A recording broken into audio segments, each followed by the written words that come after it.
В отсутствии особо событий поговорим сегодня еще раз о перспективах мира, который собирался организовать в наших широтах сначала за сутки, потом за какой-то более длительный срок Дональд Трамп.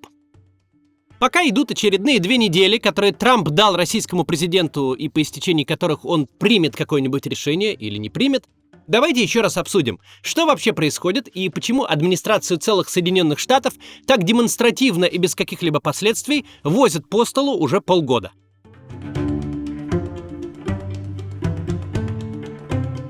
Дональд Трамп в некотором роде уникален.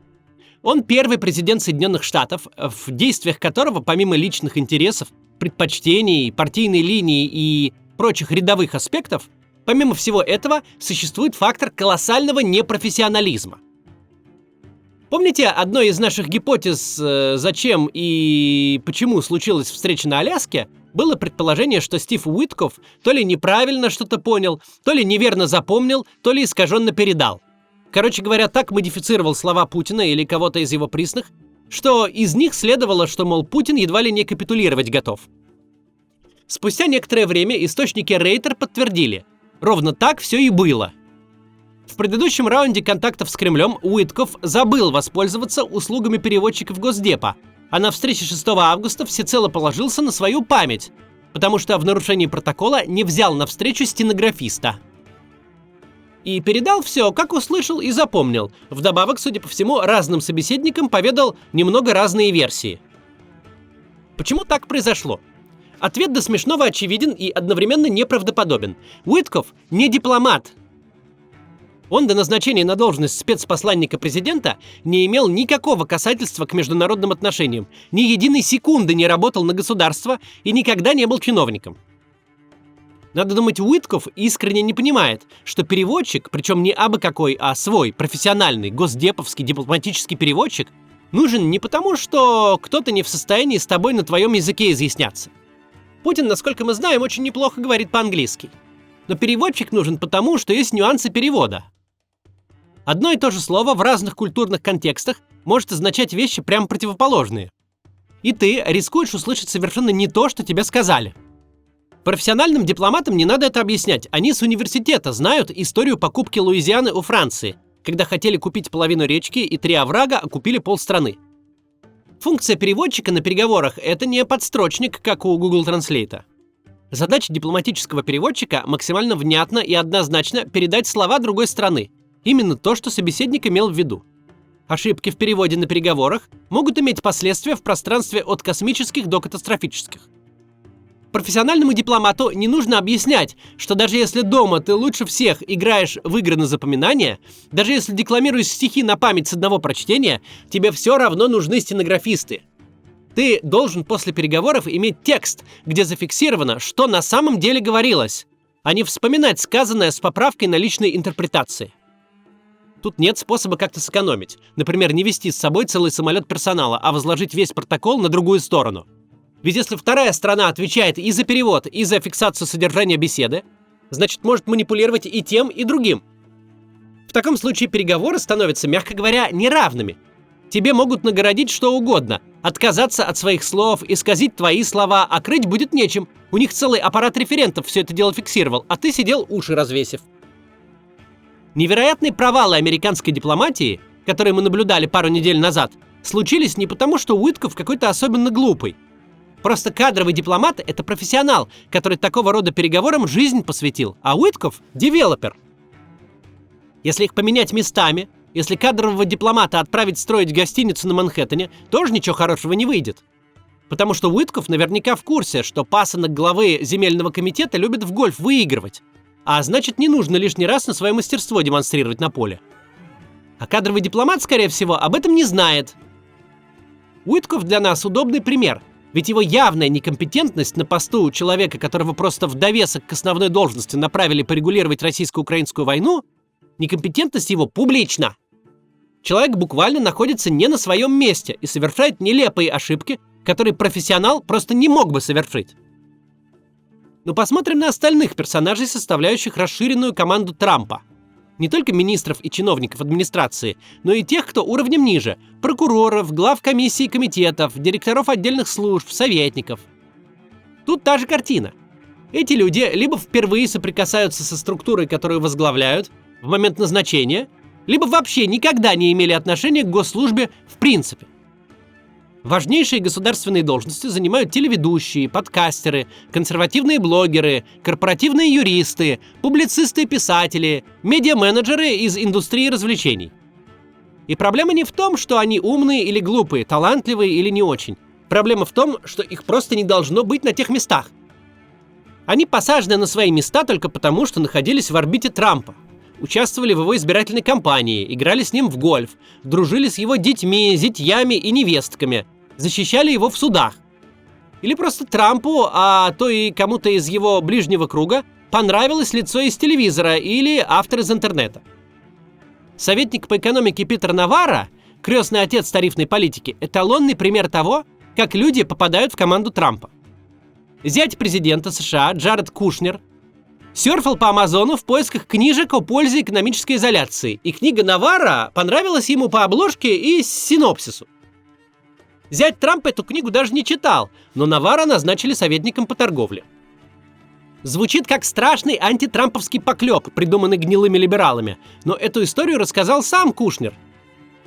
Ты становишься чиновником администрации, потому что среди твоих подписчиков, поклонников и зрителей есть кто-то, кому Трамп доверяет.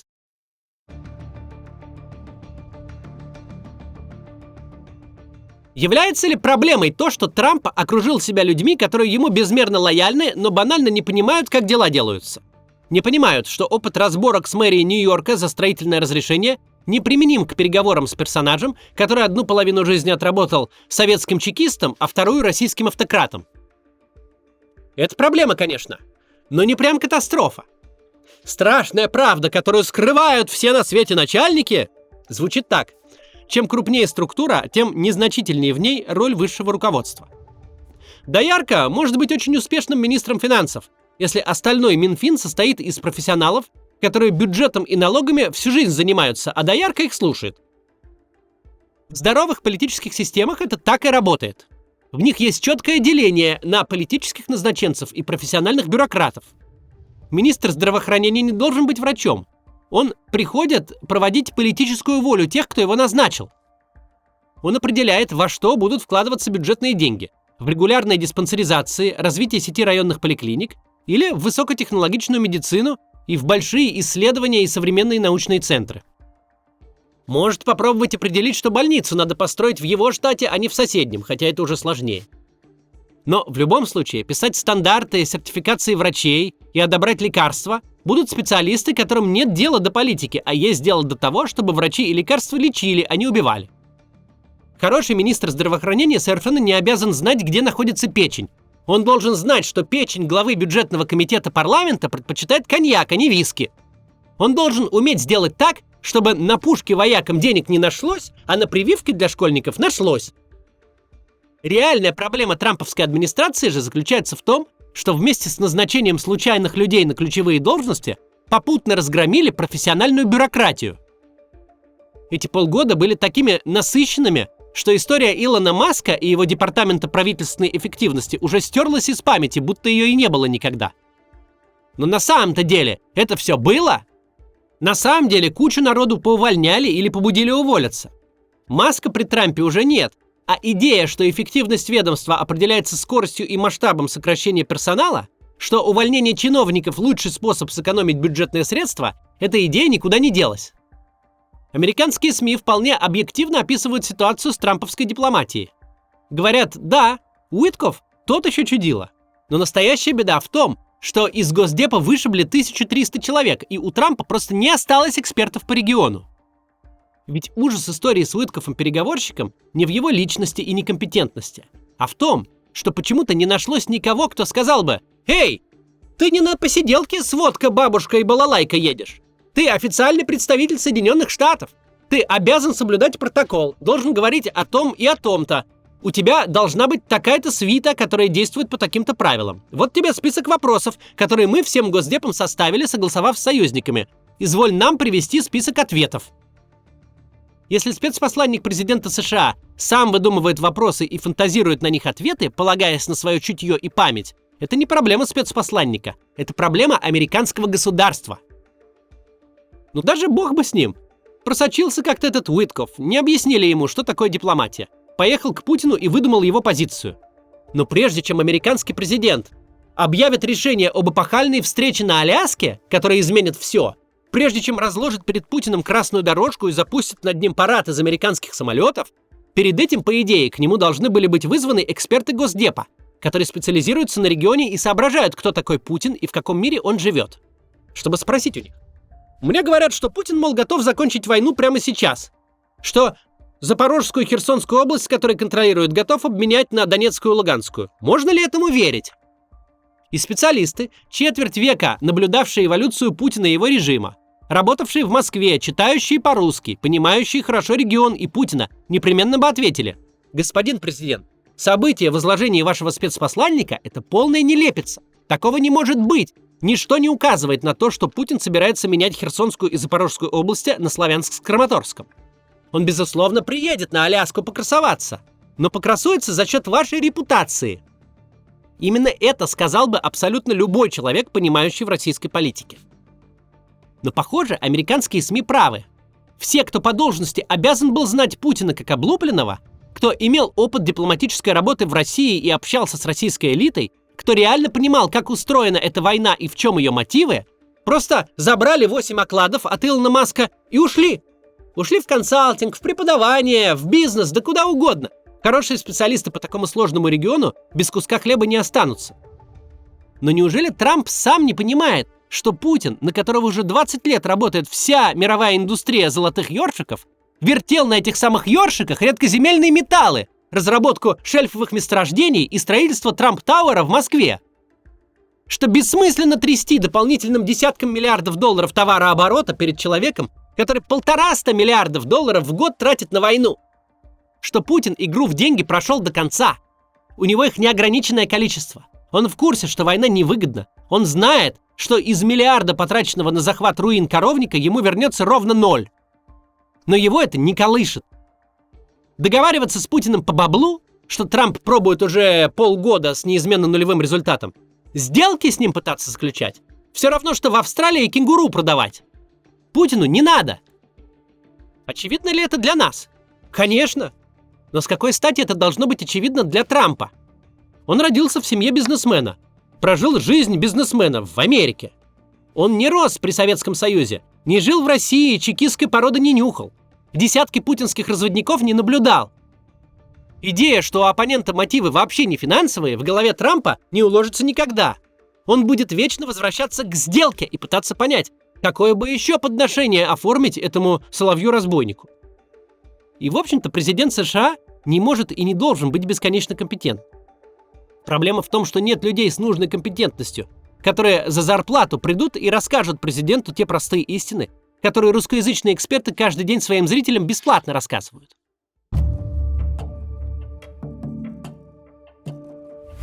Хаотичность в действиях и заявлениях трамповской администрации берется ровно из того, что Трамп со своей явной враждебностью к экспертам и экспертности как явлению просто разогнал всех компетентных людей из своего окружения.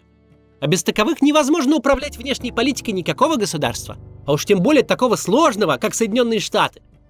Один человек даже с большой свитой из своей семьи, группы друзей по девелопменту и гольфу просто не может разобраться во всем. Он не может и в конфликте Камбоджи с Таиландом разбираться, и Индии с Пакистаном, и тарифами с Китаем воевать, и с Ираном и его ядерным оружием разбираться, и еще и мир между Россией и Украиной устраивать. Тот же Уитков, изначально он был назначен спецпосланником по Ближнему Востоку, а в Россию ездил просто так, в качестве дополнительной нагрузки. Без целого этажа очень специфичных экспертов по каждому из этих регионов невозможно на равных разговаривать даже с союзниками. Даже ближайшие союзники обведут тебя вокруг пальца и получат от тебя все, что им нужно, а твое влияние полностью ограничат, если ты будешь разговаривать с ними так. А уж оппоненты вообще скрутят тебя в бараний рог, что и наблюдается. Путин по красной ковровой дорожке походил, фотографии с президентом США, радушно его приветствующим, получил, из всемирной изоляции вышел. При этом никакого намека на достижение целей Трампа от этой встречи, на прекращение не то что войны, а хотя бы воздушных бомбардировок, нет и близко. Наоборот, они существенно ухудшились после этой встречи. Проблемы Соединенных Штатов, которые решили выбрать себе такого человека в руководителе, нас на самом деле интересуют в меньшей степени. США богатая страна, и она вполне может позволить себе заплатить за то, чтобы в ее руководстве побыл такой вот персонаж, который работает на должности президента как барин Самодур. Может быть, подобное там станет прививкой от каких-то других проблемных процессов в будущем, а элиты, которых сильно покусают за эти 4 года, станут более приземленными в будущем. В развитых, богатых странах такое бывает. Мы уже наблюдали, например, с вами Брексит, когда Великобритания сходила по примерно этому пути, сделала популистский поворот, дорого за него заплатила. Но все с Великобританией в порядке. Она пережила и Брексит, и Лиз Трасс в премьерском кресле, и по-прежнему хорошо и богато живет. Обеспокоенность за судьбу таких стран – дело не наше. Нас же тут интересует вот что. При таком руководстве, как есть сейчас в Америке, нам стоит перестать ждать от США и от администрации Трампа каких-то не то что чудес, но даже влияния их на российско-украинскую войну. Трамп не устроит мир между Россией и Украиной. У него нет никаких инструментов давить на Путина. Скорее всего, и он лично, и текущая администрация в целом вообще не понимают, кто у них с другой стороны переговорного стола. По встрече на Аляске, которая, по всей видимости, действительно произошла потому, что Уитков что-то не так понял, мы видим, обыграть нынешнюю американскую администрацию для Путина не составляет особого труда. Путин уже получил от Трампа многое из того, что хотел. От осложнения поставок оружия Украине до фотографий на красном ковре с американским президентом. Трамп же за эти полгода не получил от Путина ничего. Никаких оснований считать, что что-то в этом вопросе поменяется до смены в США администрации, не видно. До завтра.